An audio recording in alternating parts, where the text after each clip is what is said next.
Hello everyone, this is East Canada Fire Alarms, and this is the big project part 4, powering up and programming the system.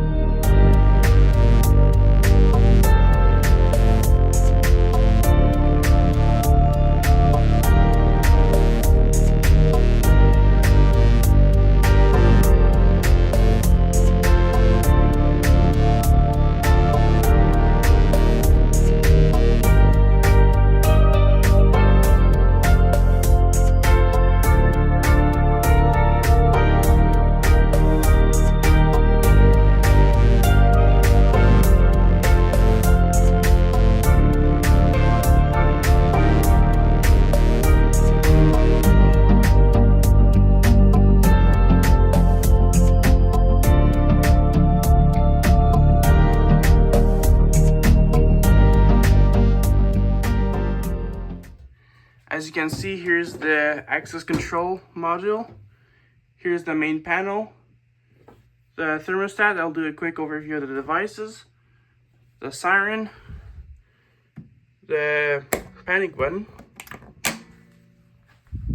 The motion sensor. The keypad.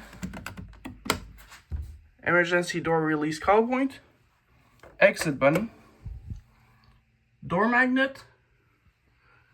And it's not a magnet, it's a strike. It's a drop bolt strike with a magnet sensor. The door contact for security. The keypad reader right here.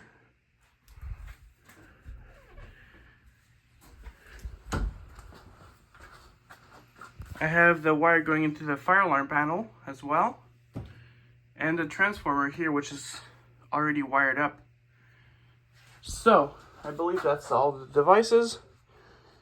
To program this system, I will not be keypad programming it because this is going to be painful to do.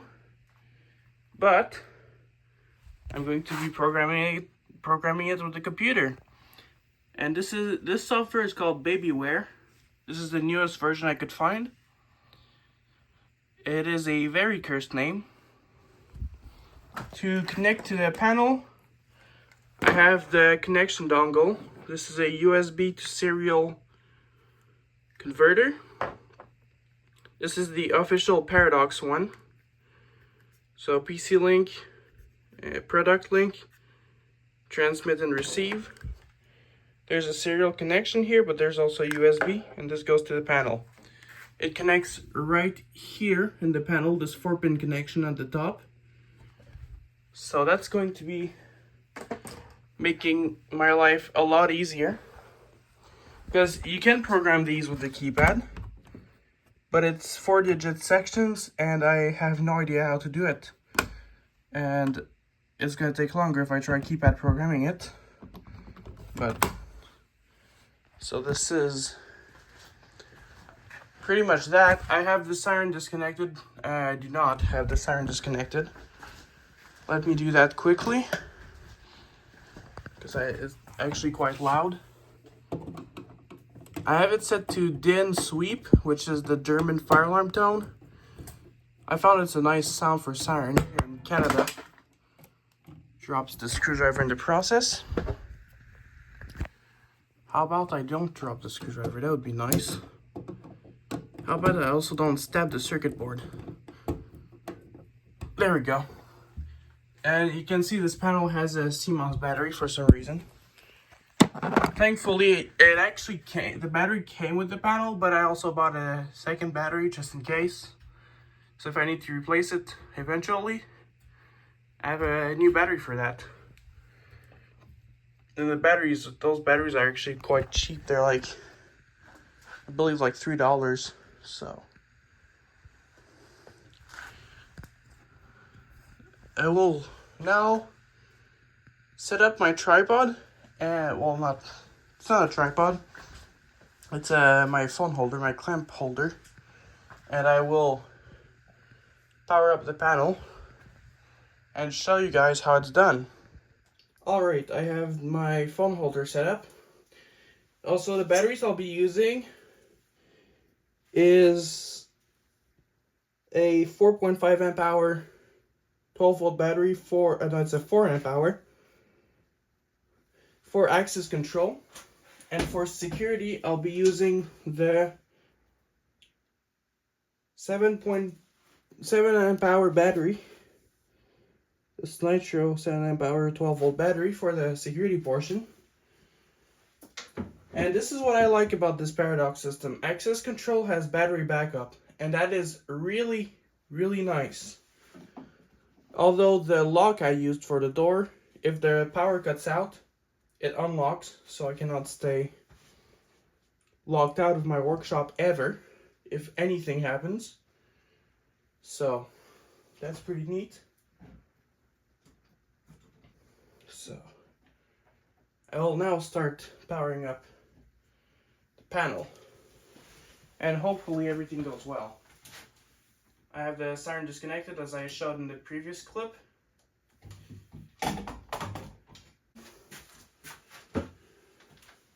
Now the big boy, which I hope is not going to fall, because this thing, I don't know how I'm going to get the panel closed with this battery inside.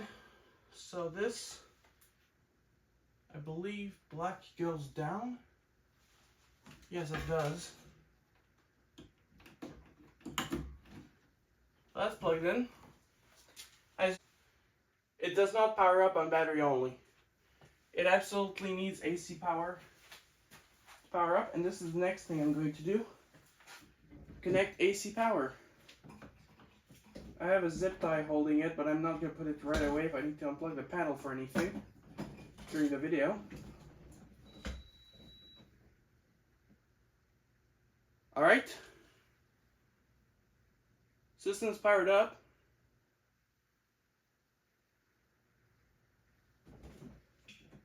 So you can just unplug the whole power strip. If I need to unplug the system.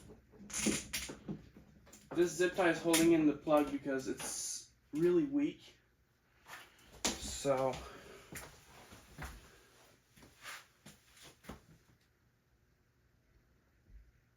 communication failure, service required.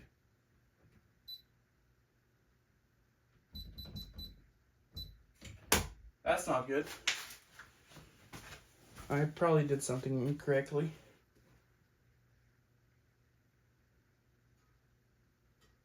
It is an intermittent fault.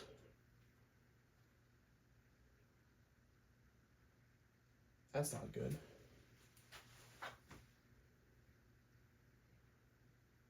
I wonder what the panel's doing. I tested this panel off camera as soon as I got it, and it works perfectly. So I don't know what's happening. Intermittent fault.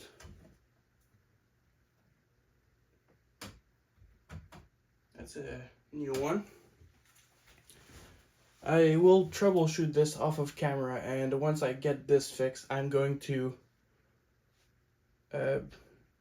start the camera again. Alright, so here's an update on my troubleshooting. I disconnected the data from the panel to the access controller, and now the intermittent data loss is non-existent. So the keypad's communicating properly, as you can see. Again, it's telling me it's not ready.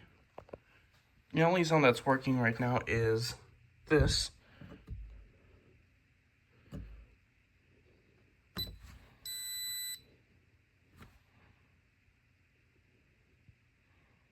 So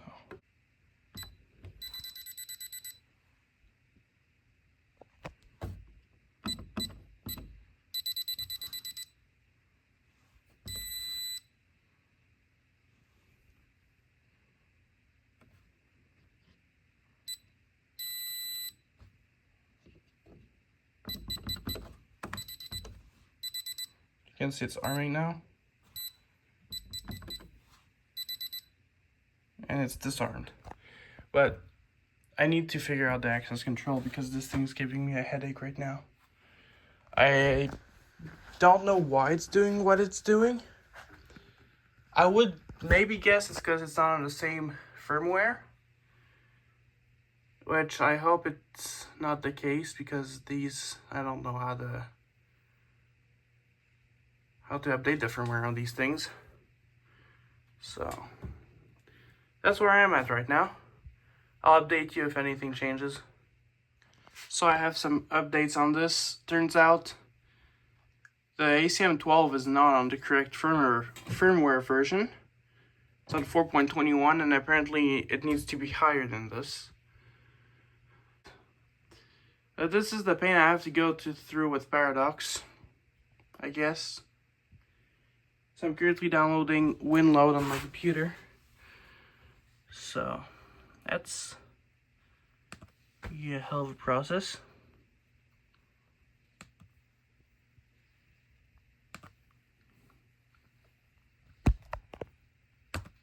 And I have to connect to my ACM12 somehow, but where's the serial port on this? How do I connect to this? I'm trying to search it up. It's not clear, especially with Google AI being useless as usual. So I don't know if I can do it through this. I doubt it. I'll see what I can do. And I'll update you on further progress. Alright, so turns out I need the CV4 USB module, apparently. I need to connect it to the bus, which I'm gonna have to figure this out because there's power, that's obvious, but there's a RX, this is receive A plus B minus and transmit A plus B minus, so instructions aren't clear. Also, turns out WinLoad was not the correct software for that. I need in-field upgrade software, so that's what I downloaded. So yeah, that's just great. That's just great. Alright, for now I can't figure this crap out. I'm going to program the security stuff, and I'll see what I can do with this off camera later. So I'll set my phone holder back up and I'll show programming. So right now I'm doing zone programming, which is just zone type, alarm type. There's more options like stay, force, IntelliZone. This should be on. Delay before transmission and everything, so I'm gonna update you once everything is done zone-wise. Alright, so right now I'm trying to figure out the reporting stuff on this panel. It's also giving me a headache. All the zones are working.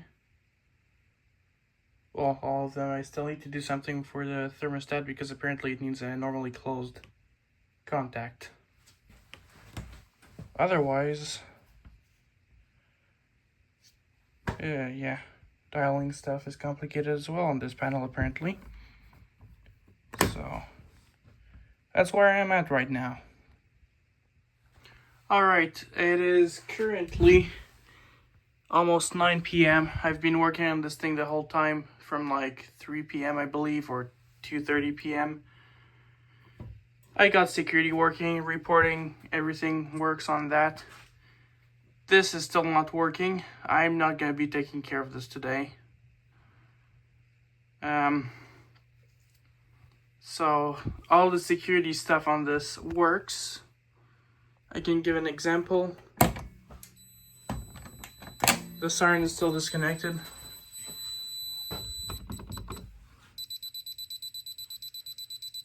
There we go. And it's showing me the alarm. And yes, this keypad is in French. I don't know how to change that. It's the French keypad model. I don't know if you can even change the language on it. But that works. So, about time. Like literally 2 computers later, my Asus and this MacBook, and everything works now. I'm quite tired right now after this being an absolute crap fest. But yeah, turns out reporting codes are really weird. I have this manual printed out and they're all in here. Oops, something fell. I'll look at that later. This, I don't know what I'll do with this, to be honest. I'm probably gonna try to upgrade the firmware, but I don't know how to do it right now. So, at least security fully works. Well, except this turns out needs to be normally closed, so I'll have to add a relay. So, I'll do that another day when I feel like it. Otherwise, that's pretty much it, I believe. Yeah, so also I'll do a little demo of the access control. Only the exit button works right now. You just heard this latch. There's a 3-second delay internal to lock. Press, so now the door doesn't open. If I press the button, I can open the door. 3 seconds, and it closes. And this basically turns off the lock as long as it's triggered. It physically disconnects the lock from the system. This button does the same thing. This is just in line. You can see there's power, and if I hold the button, you can see it stays off as long as I hold the button, and when I release it, it turns back on. So it is not connected to the request to exit on the access controller. It is physically disconnecting the lock. Now the keypad on the outside is flashing green and red. It's not going to do anything. Even 1, 2, 3, 4 zeros doesn't work.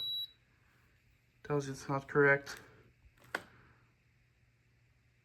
So 1, 2, 3, 4, enter. It's just going to give you an error code. Here we go. As that's not programmed.